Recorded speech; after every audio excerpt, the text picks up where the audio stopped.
கிறிஸ்துவுக்குள் மிகவும் பிரியமானவர்களே, நாம் அப்போஸ்தலனாகிய பவுல் பிலிப்பியருக்கு எழுதின நிருபத்தின் கடைசி பகுதிகளாக கடந்து வந்திருக்கிறோம். இன்றைக்கு பிலிப்பியர் 4ஆம் அதிகாரம் 15 முதல் 17 வசனங்களை நான் உங்களுக்காக வாசிக்கிறேன். மேலும் பிலிப்பியரே, சுவிசேஷத்தின் ஆரம்பத்திலே நான் மக்கதோனியாவிலிருந்து புறப்பட்ட போது கொடுக்கல் வாங்கல் காரியத்தில் நீங்கள் மாத்திரம் எனக்கு உடன்பட்டதே அல்லாமல் வேறொரு சபையும் உடன்படவில்லை என்று நீங்கள் அறிந்திருக்கிறீர்கள். நான் தெசலோனிக்காவில் இருந்த போதும் என் குறைச்சலை நீக்கும்படி நீங்கள் 2 தரம் அனுப்பினீர்கள். உபகாரத்தை நான் நாடாமல் உங்கள் கணக்குக்கு பலன் பெருகும்படியே நாடுகிறேன். இந்த பிலிப்பு பட்டணத்து திருச்சபையார் பவுலோடு கூட ஊழியத்தின் பங்காளிகளாக இருந்தார்கள். பவுலுக்கு தேவையான பொருளாதார உதவிகளை செய்வதிலே இவர்கள் நாட்டம் கொண்டார்கள். இந்த 3 வசனங்கள் போதிக்கும் 3 முக்கியமான உண்மைகள். முதலாவது, தனக்கு உதவி செய்த பிலிப்பு பட்டணத்து சபையாருக்கு பவுல் நன்றி உள்ளவராக இருக்கிறார். நம்முடைய கஷ்டத்தில் யாராவது நமக்கு உதவி செய்வாங்கன்னா அவங்கள ஒரு நாளும் மறந்துடக்கூடாது. அவங்களுக்கு நம்ம எப்பொழுதுமே நன்றி இருதயம் உடையவர்களாக இருக்க வேண்டும்.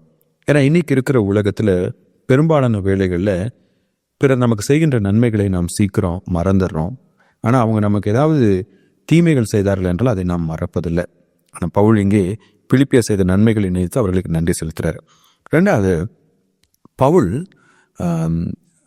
உதவியில் இருக்கிறாருங்கிறத அறிந்து இந்த பிலிப்பு பட்டணத்து மக்கள் பவுலுக்கு உதவி செய்ய ஆயத்தம் உள்ளவர்களாக இருந்தார்கள்.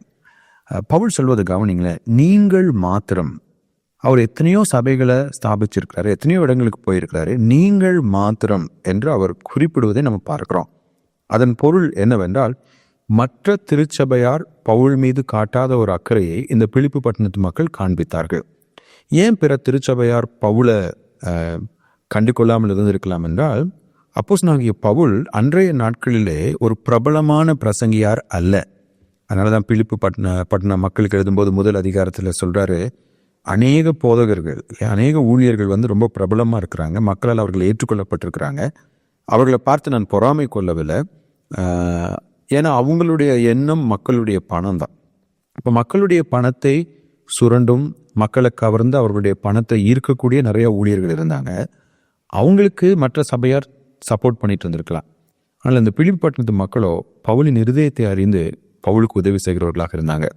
இன்னைக்கும் கூட பார்த்தீங்க அப்படின்னா ஊழியம், கிறிஸ்தவ ஊழியம் என்பது ஒருவன் பணக்காரன் ஆவதற்கு ஒரு எளிய வழியாக இருக்குது. ஏன்னா ஊழியக்காரன் சொல்லி வரப்போ சில திட்டங்களையும் சில கவர்ச்சிகரமான வார்த்தைகளையும் வைத்து மக்களை ஏமாற்றி செல்வ செழிப்பான ஆடம்பரமான வாழ்க்கை வாழும் ஊழியர்களை தான் நம்பி ஏமாந்து கொண்டிருக்கிறார்கள் கிறிஸ்தவர்கள்.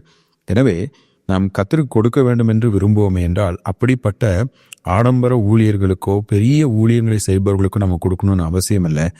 மாறா நாம் அறிந்த கடவுளுடைய ஊழியத்தை உண்மையாக செய்கின்ற அவருடைய ஊழியர்களுக்கு நம்ம கொடுப்பது அவசியம்.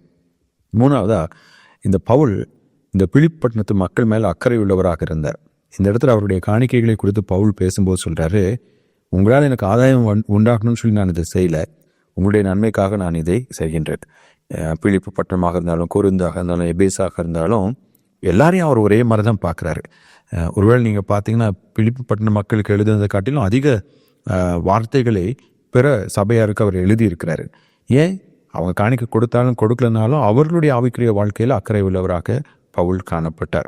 அப்போ நமக்கு ஒருத்தர் உதவி செய்தாலும் செய்யாவிட்டாலும் அவர்களுடைய நலனிலே நாம் அக்கறை கொள்கிறவர்களாக இருக்க வேண்டும். ஏனென்றால் நம்முடைய ஆண்டவராகிய இயேசு கிறிஸ்து தன்னலன் பாராமல் நமக்காக தன்னையே அர்ப்பணித்தார்.